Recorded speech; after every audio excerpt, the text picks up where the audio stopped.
The massive ship came out of nowhere. One moment the sky was clear and blue. The next moment, a shadow fell over half the planet.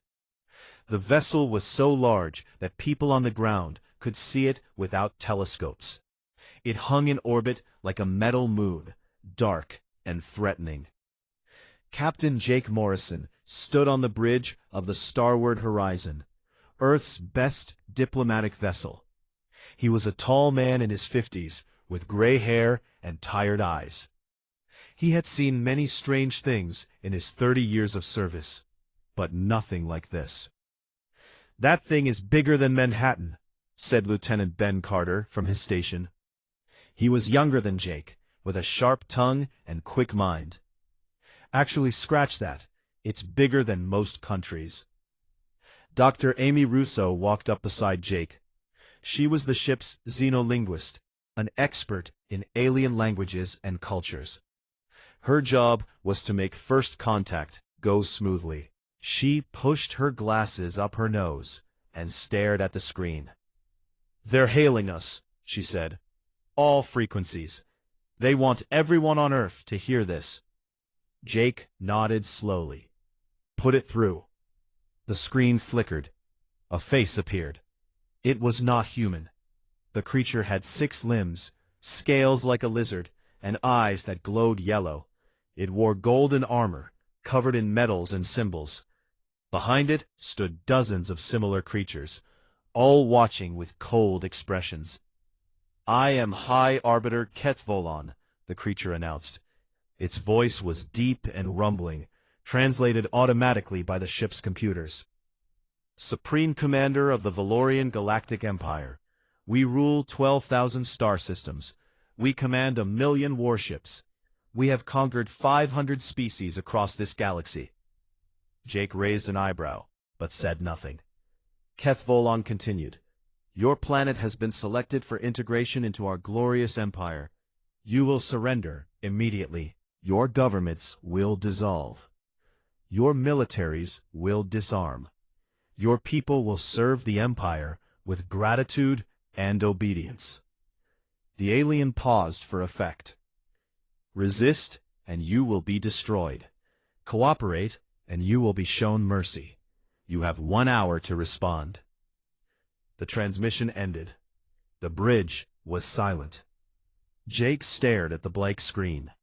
His face was completely still. Then his lip twitched. His shoulders started shaking. Ben Carter made a strange choking sound. Amy Russo put her hand over her mouth, but it was too late. A laugh escaped her. And then the entire bridge exploded into laughter. Jake Morrison laughed so hard that tears streamed down his face. Ben was bent over his console, gasping for air. Amy had to hold onto a railing to keep from falling. Even the security officers by the door were chuckling.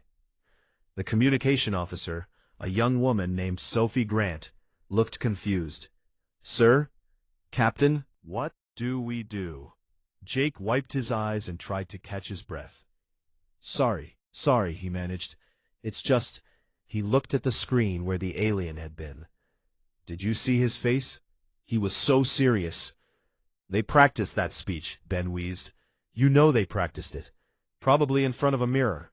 12,000 star systems," Amy said, still giggling.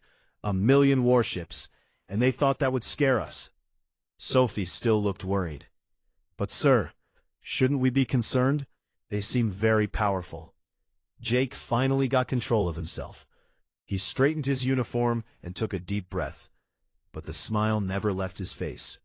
"Sophie," he said gently, "I've been dealing with threats my whole life.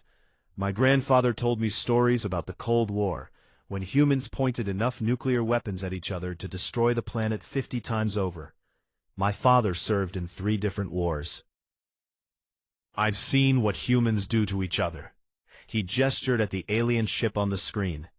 "These guys show up with one big ship and some fancy speeches, and they think we'll just fall over and surrender? They have no idea who they're dealing with." The communication console beeped. The aliens were calling back. "They want a response," Sophie said. Jake nodded. "Open a channel," Keth Volan's face appeared again. This time he looked less confident. His yellow eyes were narrowed with confusion. "You laughed," he said slowly. "You received our Declaration of Dominion, and you laughed." "We did," Jake admitted. "My apologies. That was rude of us." "Rude?" Keth Volan's voice rose. "We have conquered entire civilizations. We have crushed rebellions across the galaxy. Species tremble at the mention of our name. And you find this amusing?" Jake leaned back in his chair. "I'm sure you've done some very impressive conquering. But you have to understand something about humans." He paused, choosing his words carefully. "We've been killing each other since before we could write. We fought wars with sticks and stones, then swords and spears, then guns and bombs. We invented weapons that could wipe out cities in a single flash.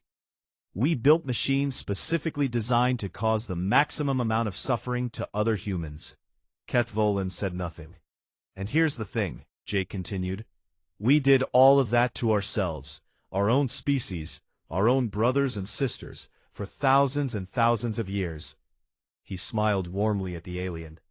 "So, when you show up with your big ship and your scary speech, threatening to conquer us, it's kind of adorable, honestly. Like a kitten trying to intimidate a wolf." The bridge crew was silent now. Even Ben had stopped laughing. There was something serious in Jake's voice. Keth Volan stared at him for a long moment. "You are either very brave or very foolish." "Probably both," Jake agreed.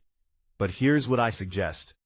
Instead of starting a war that won't go the way you think, why don't you come aboard and talk to us properly? We'll have coffee, maybe some snacks. You can tell us about your empire, and we'll tell you about Earth." The alien seemed genuinely confused. "You want to offer us refreshments?" "It's called hospitality," Jake said. "It's a human tradition. When someone visits your home, you feed them and treat them well, even if they showed up uninvited and threatened to enslave your entire species." Amy stepped forward and smiled at the screen. "I've studied many alien cultures, but I've never met a Valorian. I would love to learn about your people, your history, your art, your beliefs. I just want to see the look on your face when you try coffee for the first time." Keth Volan was quiet for what felt like forever. His officers behind him whispered among themselves, clearly uncertain what to do. Finally, the High Arbiter spoke. "Very well. I will come aboard your vessel. But know this, human. If this is a trick, we will reduce your planet to ash." Jake nodded pleasantly. "Understood. We'll have the coffee ready in 20 minutes. Do you have any food allergies we should know about?" The transmission ended. Sophie stared at her captain. "Sir, did you just invite the alien conqueror over for snacks?"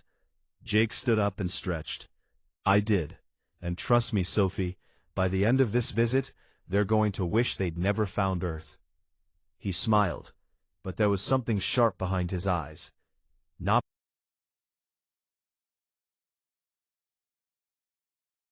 The shuttle docked with a soft thump. Jake Morrison stood waiting in the airlock with Amy Russo at his side. Behind them stood Sergeant Katie Vance, head of security. She was a short woman with cold eyes and a face that never smiled. The airlock hissed open. High Arbiter Keth Volan stepped through, ducking his massive head to fit through the human-sized doorway. 2 guards followed him, along with a nervous-looking aide that Jake would later learn was named Subcommander Yirl. Keth Volan looked around the corridor with obvious disappointment. "Your vessel is small." "We prefer cozy," Jake replied cheerfully. "This way, please. We've prepared a conference room." They walked through the ship. The Valorians had to keep ducking under doorframes and squeezing through narrow passages. Jake noticed that Keth Volan's guards kept their hands near their weapons, ready for an ambush that would never come. A round table, some chairs, and a screen on the wall. A coffee pot sat in the corner, steam rising from its spout. "Please sit," Amy said warmly. "Make yourselves comfortable." Kethvolan lowered himself into a chair that creaked dangerously under his weight. His aide Ural perched nervously on the edge of his seat, eyes darting around the room. "Before we begin negotiations," Kethvolan announced, "you must understand the power you face. Perhaps your laughter was born of ignorance. Allow me to educate you." He waved one of his 6 hands, and a holographic display flickered to life above the table. Images of massive warships filled the air, weapons fired, planets burned, armies marched. "The Valorian Empire has existed for 12,000 years, Kethvolan said proudly. "We have conquered 512 species. Our plasma cannons can turn a continent to glass in seconds. Our world cracker missiles can split a planet in half. Our ground forces are trained from birth to fight and die for the Empire." The display showed Valorian soldiers crushing alien armies beneath their boots. Cities fell, civilizations crumbled. The message was clear. "This is what awaits those who resist us," Kethvolan finished. "Now do you understand why surrender is your only option?" Jake nodded thoughtfully. "That's very impressive, really. The special effects are top quality." Ural made a small choking sound. "Special effects?" Kethvolan growled. "These are recordings of actual conquests." "Oh, I believe you," Jake said. "I'm not doubting your military achievements. It's just—" he glanced at Amy. "Do you want to show them?" Amy pulled out a small tablet. "If you don't mind, High Arbiter, I'd like to share some images from our own history, just so you understand who you're dealing with." Kethvolan waved dismissively. "If you wish to bore us with primitive weapons, go ahead." Amy smiled and connected her tablet to the display. The first image appeared. Black and white footage of soldiers crawling through mud, explosions everywhere, bodies piled in trenches. "This is from a conflict we call World War I," Amy explained calmly. "It lasted 4 years. Humans fought humans across multiple continents. We invented new weapons specifically to kill each other more efficiently. Poison gas that melted lungs, machines that could fire hundreds of bullets per minute." She swiped to the next image. Tanks rolling across fields, cities in flames. 17 million humans died in that war, Amy continued. Soldiers and civilians. We thought it was so terrible that we called it the war to end all wars. Ural had gone pale. His scales seemed to lose their color. "But it wasn't," Amy said. "Just 20 years later, we started another one." Grainy footage of planes dropping bombs, mushroom clouds rising over cities, piles of bodies in concentration camps. "World War II," Amy said quietly. 60 to 80 million dead. We're not sure of the exact number because so many people died that we lost count. Kethvolan stared at the images. His yellow eyes were very wide. "We invented a weapon that could destroy an entire city with a single bomb," Amy explained. "Then we built thousands of them and pointed them at each other. For decades we lived with the knowledge that at any moment our entire species could be wiped out by our own hands." She showed more images. The trenches of the First World War, the beaches of Normandy, the ruins of Hiroshima, the killing fields of Cambodia, the mass graves of Rwanda. "This is just the last 100 years, Amy said. "Our full history is much, much longer. We've been doing this to each other since we first learned to pick up rocks." The room was silent. Ural suddenly stood up and rushed to the corner. He was sick on the floor. Nobody commented on it. Kethvolan sat frozen in his chair. His hands gripped the armrests so tightly that the metal began to bend. "How many?" he asked hoarsely. "In your entire history, how many humans have killed other humans?" Amy considered the question. "It's hard to say exactly. Billions, probably. We've had thousands of wars, genocides, purges, famines caused deliberately to starve enemies." Sergeant Katie Vance spoke for the first time.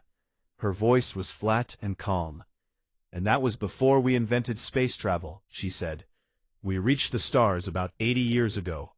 Since then, we've had plenty of time to get creative." Kethvolan looked at her. Creative? Katie shrugged. Better weapons, better strategies. We learned a lot from fighting each other. Figured we should be prepared in case we met someone else out here who wanted to cause trouble. The High Arbiter was quiet for a long moment. Then he asked a question that seemed to cause him physical pain. Your species, you did all of this to yourself?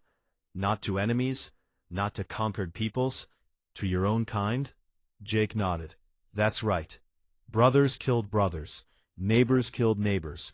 We're not proud of it, but it's who we are. We're really, really good at violence. He poured himself a cup of coffee and took a sip. But here's the thing, Jake continued.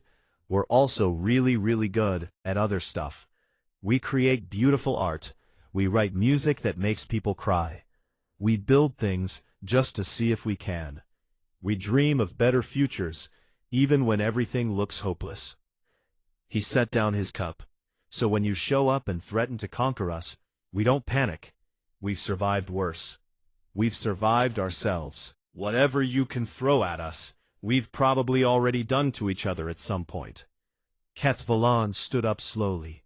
His movements were stiff, like a man in shock. I need to return to my ship, he said, to consider this information. Of course, Jake said pleasantly. Take your time. We're not going anywhere. As the Valorians moved toward the door, Ural turned back. His eyes were haunted. Why? He asked quietly. Why did you do all of these terrible things to each other? Amy thought about the question. Many reasons. Fear, greed, hatred. Sometimes just because we could. Humans are complicated. We contain both great darkness and great light. Ural shook his head slowly. We thought you were primitives. We thought this would be easy. Katie Vance smiled for the first time. It was not a friendly smile. Everyone thinks that at first, she said. The ones who survive learn better. The Valorians left without another word. When they were gone, Jake turned to his crew. Well, that went well. Amy raised an eyebrow. You think so? Jake grinned. They came here thinking they were the scariest thing in the galaxy. Now they're not so sure anymore. That's progress. He looked out the window at the massive alien.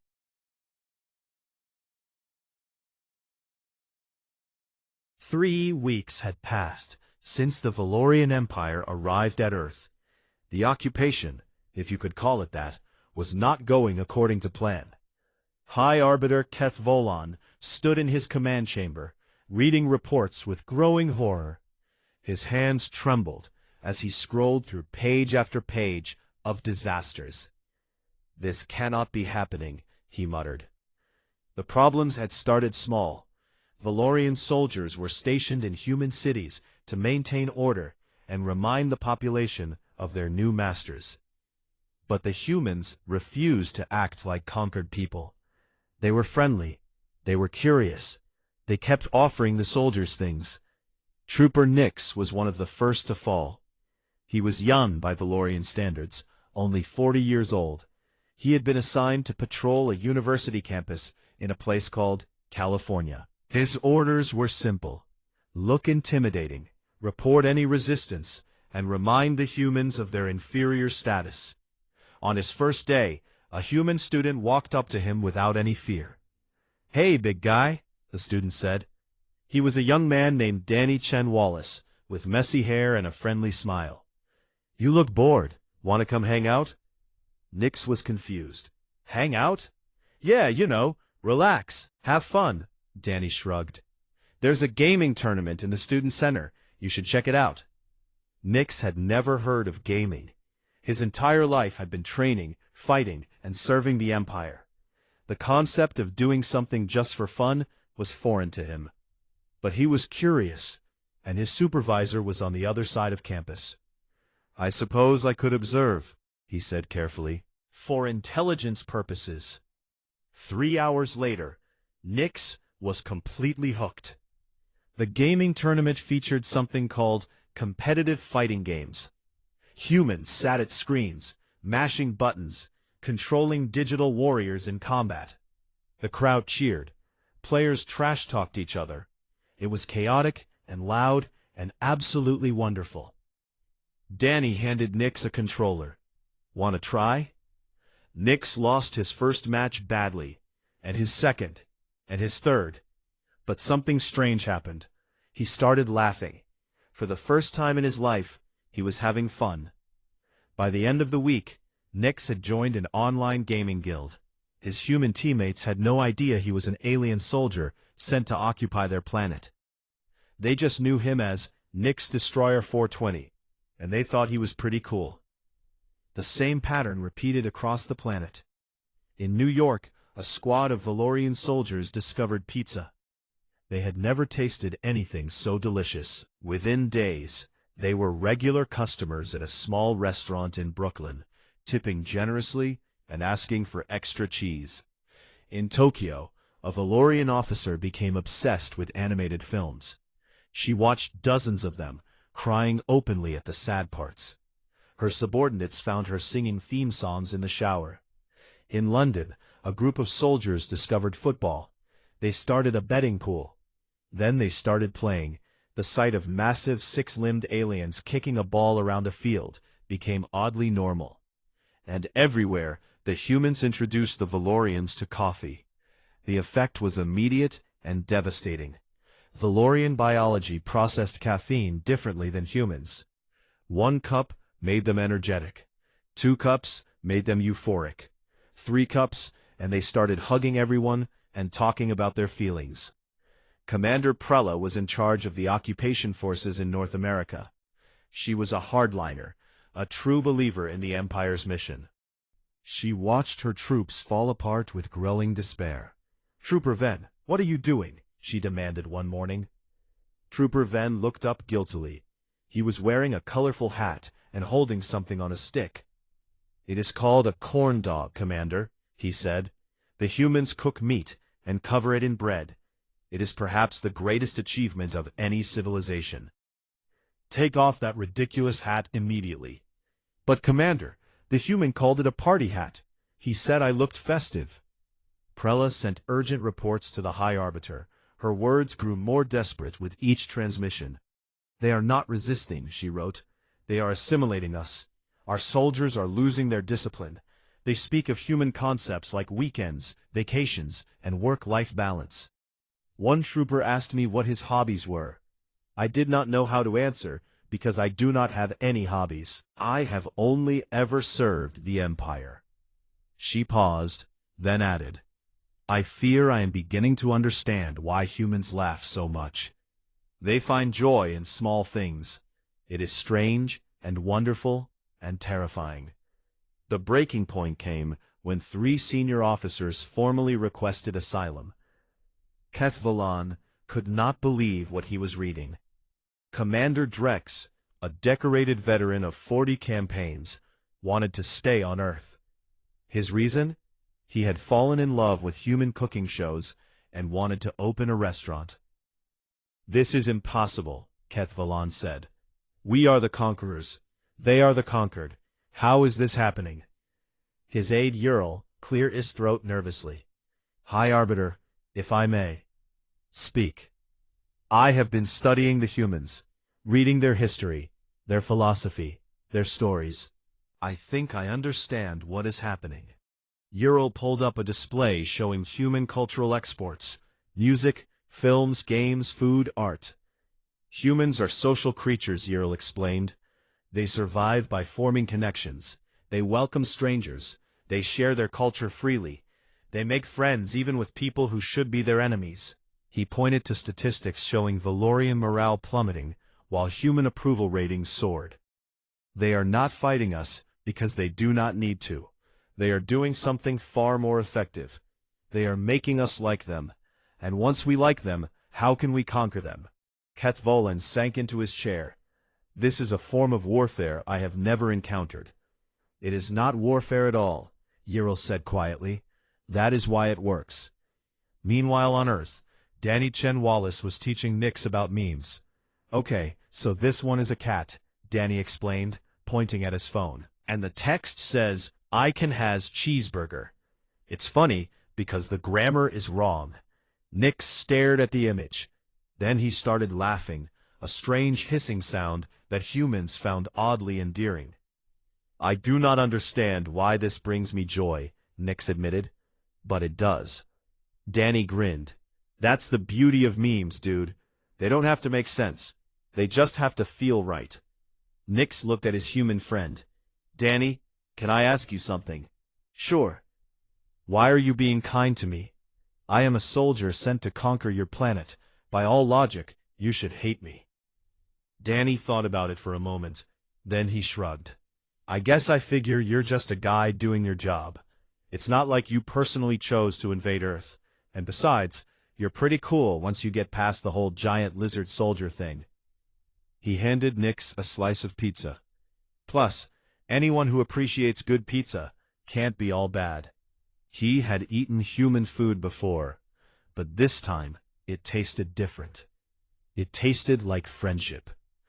"I was told humans were weak," Nix said quietly. "I was told you would be easy to control. I was told you would fear us." He looked around at the student center, full of laughing humans who had welcomed him without question. "Everything I was told was wrong." Danny patted him on the shoulder. "Welcome to Earth, buddy. It's weird here, but you'll get used to it." Far above them, in his command ship, High Arbiter Kethvalan received one final report. 3 more officers had requested asylum. Dozens of soldiers had failed to report for duty, and someone had installed a coffee machine on the bridge. He looked out the window at the blue planet below. "We came to conquer them," he said softly, "but they are conquering us." For the first time in his 300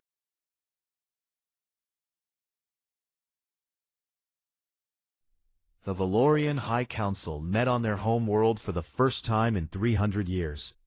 This was not a good sign. The council only gathered in person when the Empire faced a crisis that threatened its very existence. The chamber was vast, carved from black stone and lit by floating crystals. 12 council members sat in a circle, their ancient faces grave with concern. At the center stood High Arbiter Kethvolan, looking like a soldier who had lost a war without firing a shot. Elder Matriarch Sulvan was the oldest member of the council. She had lived for over 1,000 years and ruled with cold wisdom. Her scales had faded to silver, but her eyes were still sharp. "Explain," she commanded. "How has a single primitive planet caused such chaos in our empire?" Kethvolan bowed his head. "The humans are not what we expected, Elder Matriarch. They appear weak, but they are strong. They seem foolish, but they are clever. Every tactic we have used against other species has failed against them." "Failed how?"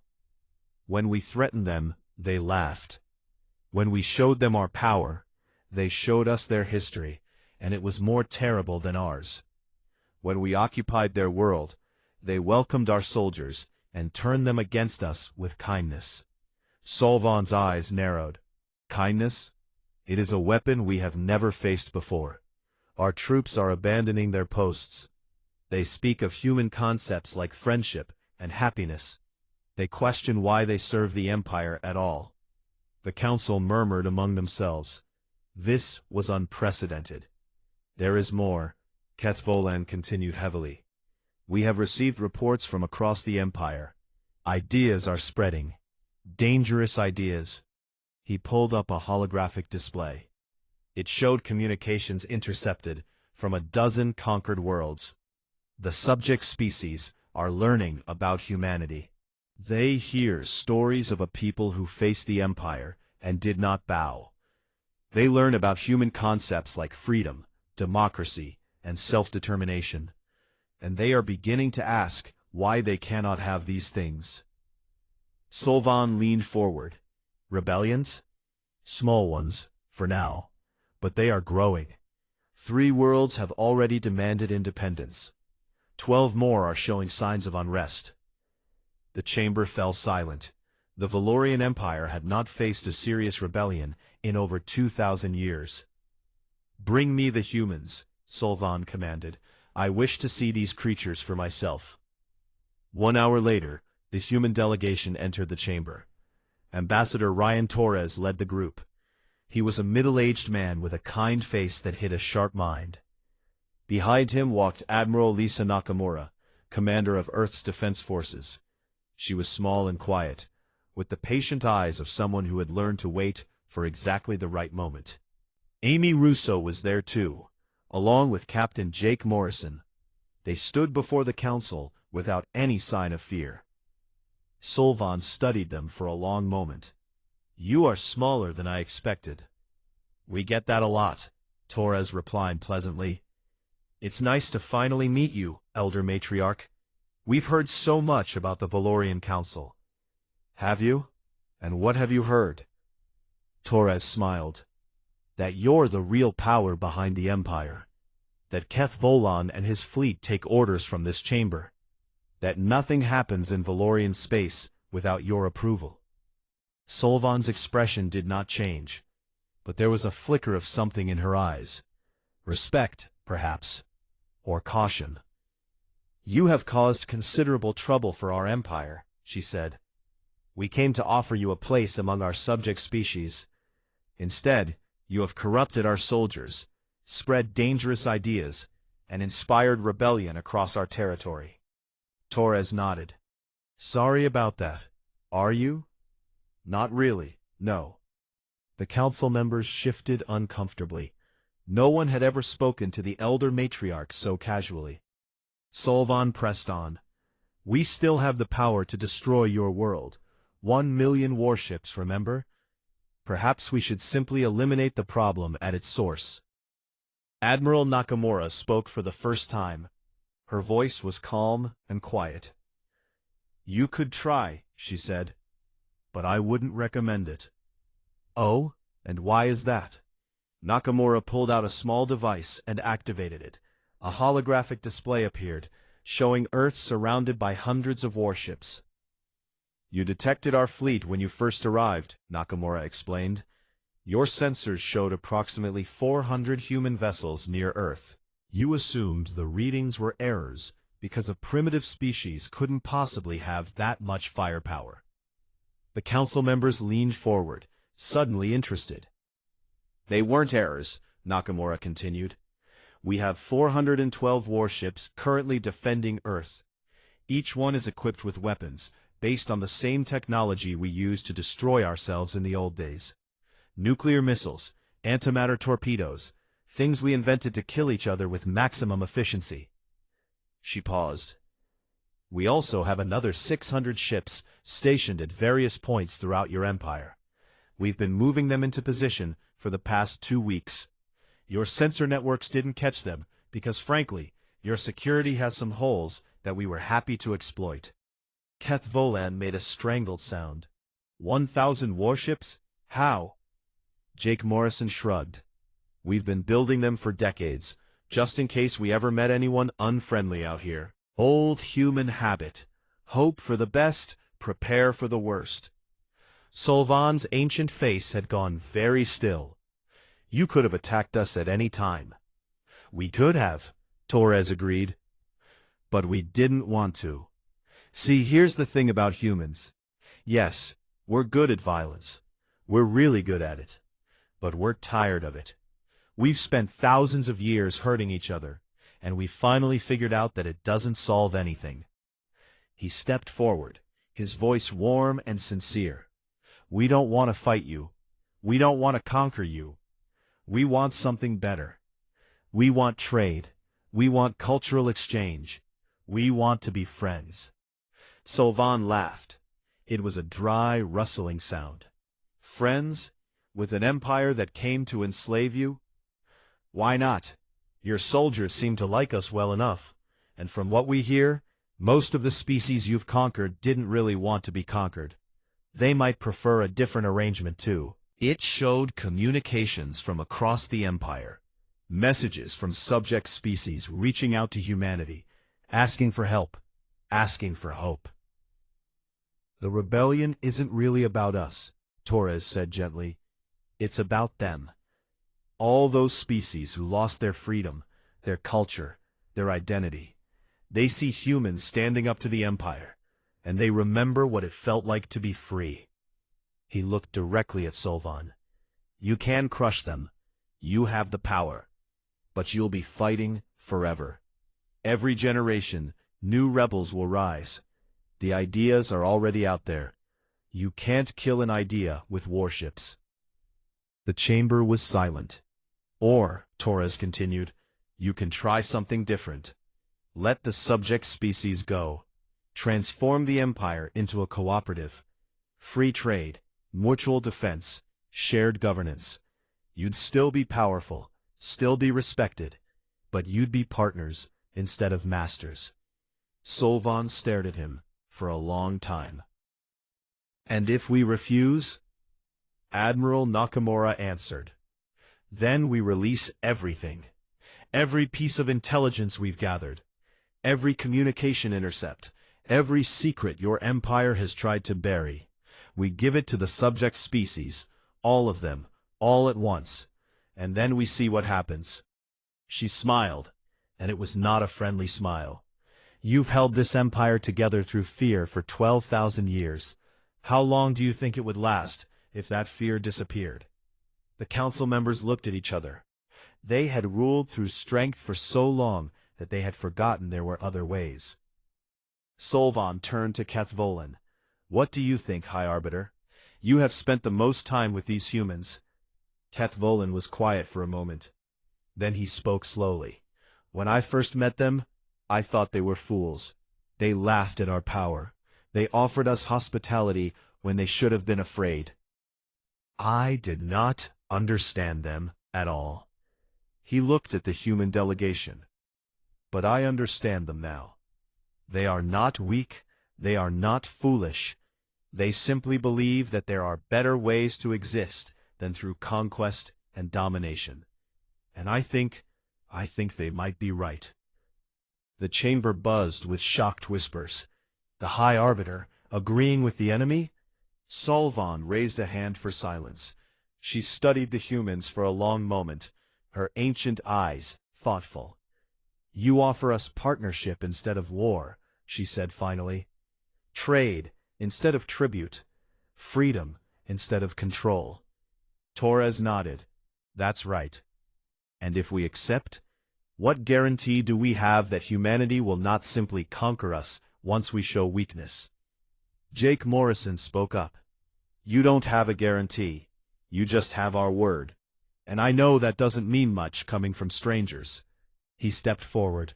But think about what we've done since you arrived. We could have fought you. We didn't.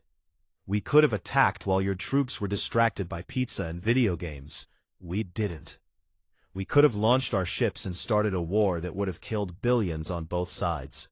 We didn't. He spread his hands. All we've done is talk, make friends, share our culture, offer a different path. That's not the behavior of conquerors. That's the behavior of people who genuinely want peace. Solvan was silent for a very long time. Finally she spoke. I have ruled this empire for 800 years. I have ordered the conquest of dozens of worlds. I have never questioned whether it was right, because it was simply what we did. She looked at the human delegation with something like wonder. You have made me question everything. Perhaps that is your greatest weapon of all. She stood, her ancient body straightening with dignity. We will consider your proposal, but I think the age of empire may be ending. Torres smiled and offered his hand. That's all we ask, Elder Matriarch. A chance for something better. Solvan looked at the outstretched hand. In 12,000 years of conquest, no subject species had ever offered her friendship.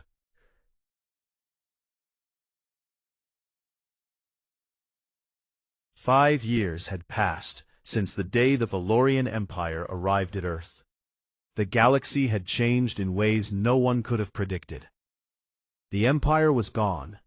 In its place stood the Galactic Cooperative, a federation of free species working together by choice rather than force. Earth was a founding member, but so were the Valorians and the hundreds of species they had once conquered. It had not been easy. There were protests and debates and endless negotiations. Some Valorians refused to accept the new order and had to be dealt with. Some former subject species wanted revenge and had to be calmed. But slowly, painfully, the galaxy learned a new way of existing.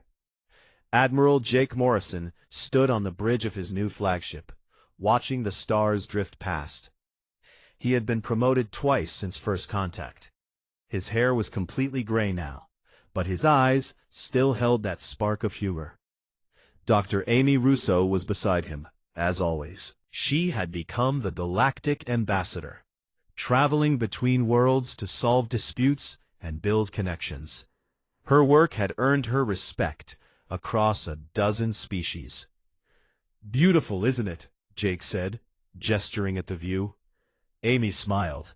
"It never gets old. All those stars, all those worlds, all those stories we haven't heard yet." The door opened, and a familiar figure entered the bridge. Keth Volan, former High Arbiter of the Valorian Empire, walked with a slow and peaceful stride. He had retired from military service 3 years ago, and now lived on Earth, of all places. "Good morning," he said pleasantly. "I brought coffee." Jake took a cup gratefully. "Thanks, Keth. How are you settling in?" "Very well. Your fishing lakes are quite peaceful. I caught something called a bass yesterday. It fought back. I respected that." Amy laughed. "Next time, you should try ice fishing. You'd love it." The 3 old friends stood together, watching the cosmos spin past. 5 years ago, they had been enemies. Now they were something closer to family. But the peace would not last forever. The communication console beeped urgently. A young officer named Marcus Wells looked up with worry in his eyes. "Admiral, we're receiving distress calls from the outer colonies. Multiple systems. They're all saying the same thing." Jake set down his coffee. "What are they saying?" Marcus swallowed hard. "The silence is coming." The bridge went cold. Everyone in the cooperative knew about the silence. They were an ancient machine intelligence, older than any living civilization. They came from beyond the known galaxy, and they had one purpose: to destroy all organic life. No one knew why. No one knew how to stop them. Every species that had encountered the silence had been wiped out completely. Entire civilizations, billions of lives, erased from existence like they had never been. The silence had not been seen in over 1,000 years. Many hoped they were gone forever. That hope was dying now. Within hours, the Cooperative Council was in emergency session. Representatives from 200 species gathered in the Great Chamber on Unity Station, the new capital of the Free Galaxy. Elder Matriarch Solvon was there, despite her advanced age. Trooper Nix, now a famous content creator with followers across 12 species, watched the broadcast from his home. Danny Chen Wallace sat beside him, holding his friend's hand. Admiral Lisa Nakamura presented the data. Her voice was steady, but her eyes were dark. "We've confirmed 17 systems attacked in the past 3 days. All of them wiped clean. No survivors, no structures left standing. The silence is moving toward the core of cooperative space at faster than light speeds." The chamber erupted in panic. Representatives shouted over each other. Some wept. Some prayed to gods whose names humanity had never heard. A small species called the Pelani, former slaves of the Valorian Empire, stood and spoke with a trembling voice. "What can we do? The silence has never been defeated. Every species that faced them was destroyed. We should flee while we still can." Other voices agreed. Perhaps some could escape to the far edges of the galaxy.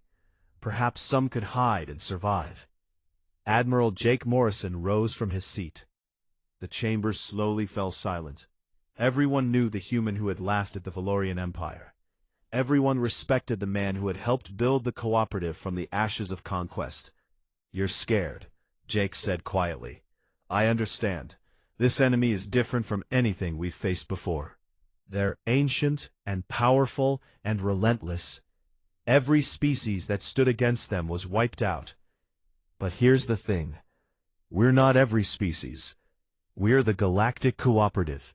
We're 200 civilizations working together for the first time in history. We have the combined knowledge of thousands of years of progress. We have resources and ships and brilliant minds from every corner of the galaxy. And we have humans. I know what you're thinking. What can one small species do against the silence? And you're right that we can't do it alone. But here's what humans bring to this fight. We bring stubbornness. We've faced extinction before, many times, and we refuse to die. We bring creativity. We solve problems in ways that don't make sense until they work. Even in our darkest moments, we've always believed tomorrow could be better than today. He smiled. And we bring experience. We've been fighting things that want to kill us since the day we climbed down from the trees. We're still here. That has to count for something. Salvan spoke from her seat. What are you proposing, Admiral? Jake turned to face her. I'm proposing that we fight. Not just humans, all of us, together. We combine our fleets, our technology, our knowledge. We find out everything we can about the silence, and we figure out how to stop them. It has never been done, Salvan said. Then we'll be the first. The Polani representative spoke again. And if we fail? If the silence destroys us like they destroyed everyone else? Jake's expression softened. Then at least we'll have tried. At least we'll have stood for something. And maybe, somewhere out there, another species will find records of our fight and be inspired to try again. He looked at the gathered representatives. I'd rather die fighting for the galaxy than live hiding from it. But I don't think we're going to die. I think we're going to surprise everyone, including ourselves. The chamber was silent for a long moment. Then Kethvolan stood. I will fight, he said. The Valorians have warships and warriors. We will stand with humanity. One by one, other species rose. The Polani, small and frightened, but determined. The Kasari, tall and strong and eager for battle. The Vorn, the Dreth, the Silicans. 200 civilizations, once divided by conquest and hatred, now united by choice and hope. The vote was unanimous. The cooperative would fight. Over the following weeks, the largest fleet in galactic history assembled near Earth. Ships of every size and design filled the space around humanity's homeworld. Valorian dreadnoughts flew alongside human carriers. Polani scouts darted between Kasari warships. For the first time, the galaxy stood as one. Admiral Morrison took command of the combined fleet aboard his flagship. Amy Russo stayed by his side, coordinating communications between species. Kethvolan came out of retirement to command the Valorian forces one last time. On the day they departed, the entire cooperative watched. Danny Chen Wallace stood on a hill overlooking the Pacific Ocean, watching the fleet rise into the sky. Nick stood beside him, his scales shimmering in the sunlight. Do you think they'll win? Danny asked quietly. Nick's thought about it. 5 years ago, I would have said no. The silence has destroyed every civilization it has ever faced. No one has ever stopped them. He looked at his human friend. But 5 years ago, I thought humans were weak primitives. I was wrong about that. I was wrong about many things. Danny smiled. So you think they have a chance? I think if anyone can find a way to survive the impossible, it's humans. And the rest of us have learned from watching you. Above them, the fleet vanished into hyperspace, jumping toward the edge of known space, where the silence waited. On the bridge of the flagship, Amy Russo turned to Jake Morrison. Are you afraid? She asked. Jake looked out at the stars. Somewhere ahead, an ancient enemy was moving toward everything they had built. The odds were against them. History said they should fail. But history had been wrong before. Yeah, he admitted. I'm afraid. But I was afraid when I faced Kethvolan for the first time too. And look how that turned out. We made friends instead of enemies. Exactly. And who knows, maybe we'll make friends with the silence too. She raised an eyebrow. You think that's possible? Jake grinned. Probably not, but humans are good at surprising people. Maybe we'll surprise ourselves. The fleet dropped out of hyperspace at the edge of the combat zone. Ahead of them, the silence waited. Massive constructs of dark metal and cold light, ancient beyond imagining, patient beyond understanding. And far away, in the chambers of the silence's central intelligence, something stirred. Sensors detected the approaching fleet. Calculations were made. The result was unexpected. For the first time in a million years, the organics were not fleeing. They were advancing. The silence had destroyed thousands of civilizations. None had ever charged toward them. None had ever fought back with hope instead of despair. The machines analyzed the situation. They searched their ancient records for similar behavior. They found nothing. And for the first time in their eternal existence, the silence felt something new. They felt doubt. Admiral Morrison looked at the enemy ahead. He looked at the Allied fleet around him. He looked at the galaxy behind him, full of species who had put aside their differences to stand together. He smiled. All ships, he said calmly. This is Admiral Morrison. The enemy is ahead. Our friends are beside us, and everything we love is behind us. He straightened in his chair. Let's show them what happens when you mess with our galaxy. The fleet surged forward. The battle for existence had begun. And somewhere across the cosmos, watchers from other galaxies paused in their endless observations. They had seen the silence consume countless civilizations. They had never seen anyone fight back like this. They leaned closer to watch. They wanted to see what would happen next. After all, it was the humans who had started this.